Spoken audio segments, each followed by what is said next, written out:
Today I'm going to chat to you about some of the advanced features that you can use when uploading files.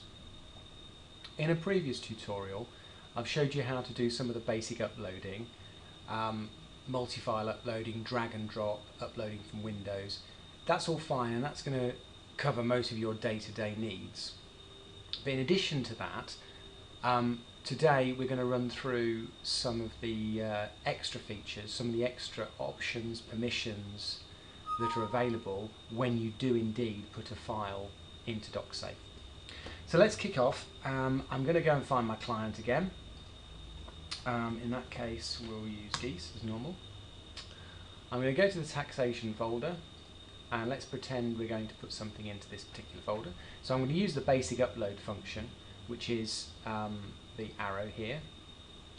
I'm going to pick a file. On screen, what do we see? Well, I've already picked the client and I've already picked the folder, so they're already done for me. You'll notice that before the documents get placed into docsafe, you're shown the file and the file name that is going to be the name of the file that's going to be uploaded, which is really handy so that you can review that before you press the start button. Beneath that, the standard default position is that if the file already exists, it will be overwritten. The viewing permissions are set to everyone. Now that means that both you as a staff member and the clients can view that. You can change these settings, so if you only wanted to put it in for staff or indeed just for yourself to view, you can do that, but that's very rarely used, so I'd leave that there.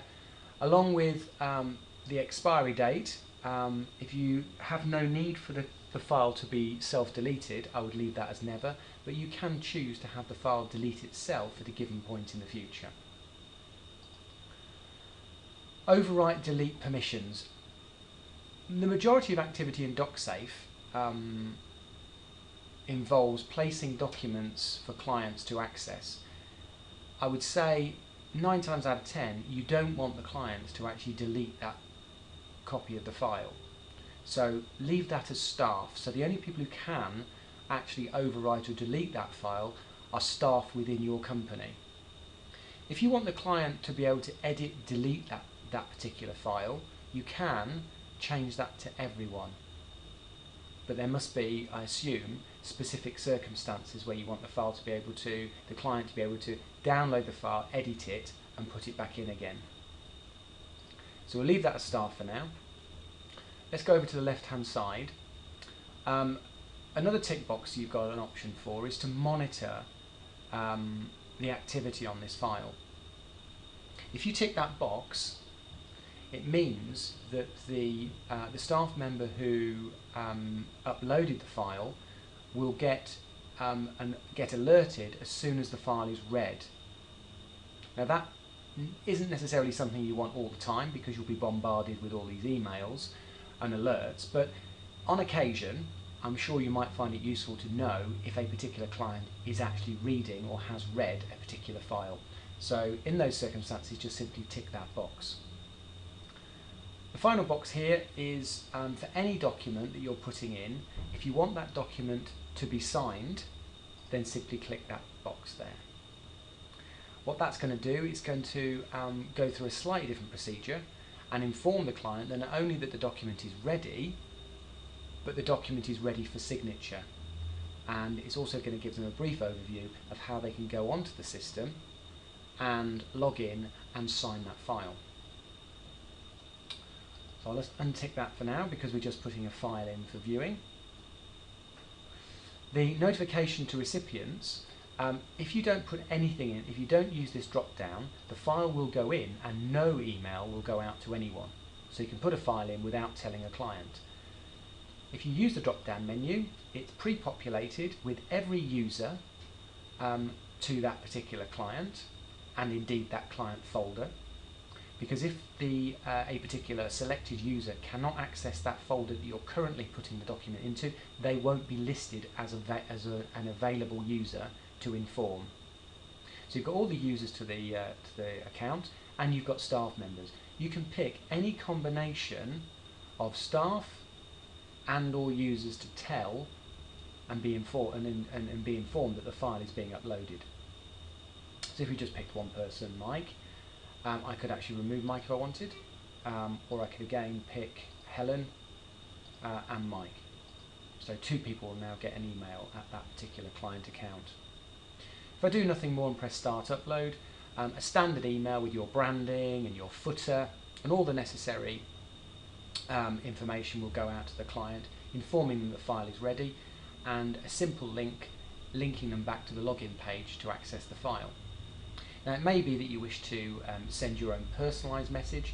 To do that, you simply press the edit message box, and you might be able to, or you might wish to write your own passage here, and that's going to tell Paul, and that's going to go into the main body of the email going out. What I then do is just press Start Upload, and it's going to then send the file up to docsafe or files and send emails out to both Helen and Mike with the personalised message that I just saved. So you need to think carefully about any of the particular options that you wish to choose, but most of the time you're going to be putting documents in for clients to access. You're going to need to tell somebody, and you're going to put documents in for clients to both access and sign. I'm just going to close that screen off now, because I'm going to show you another really key feature that is a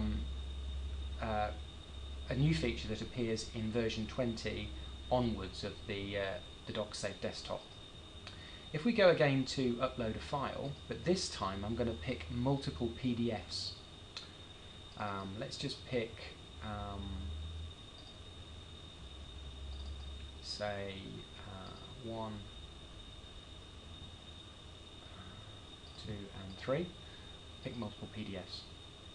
Now because I've picked more than one PDF, and this function will only work with PDFs, I've now got the ability to merge PDFs together. So what I'm able to do is pick that, tick that box, and if I click on any documents, they're going to be shuffled in the correct order, so I can order the documents from top to bottom in the order that I want them to appear in the new merged one single PDF file. I can then call that by a new name, call that tax return. Now what it's going to do is going to stitch together these 3 PDFs into one single file for your client to access. And I know in practice this is a very, very useful feature, particularly for tax returns where a lot of accounting software produces multiple output files, and what you're able to do is to create just one single file for the client to approve and understand. So it doesn't confuse them that they're getting given more than one file to read and then move on to the next one and then sign the final one. This gives you the ability to create one simple file that the client understands and can read from start to finish and approve. So it's a really useful feature, particularly for tax returns. So all we need to do now is press Start Upload, and it will create one file called tax return from the 3 files that I've created. So let's just start that upload. It's informing me that I haven't told anybody, which I'm happy to do in this instance because it's a demonstration. And those files are being put together, and now I've created one file in the system. And that's the end of the advanced uploading features for docsafe.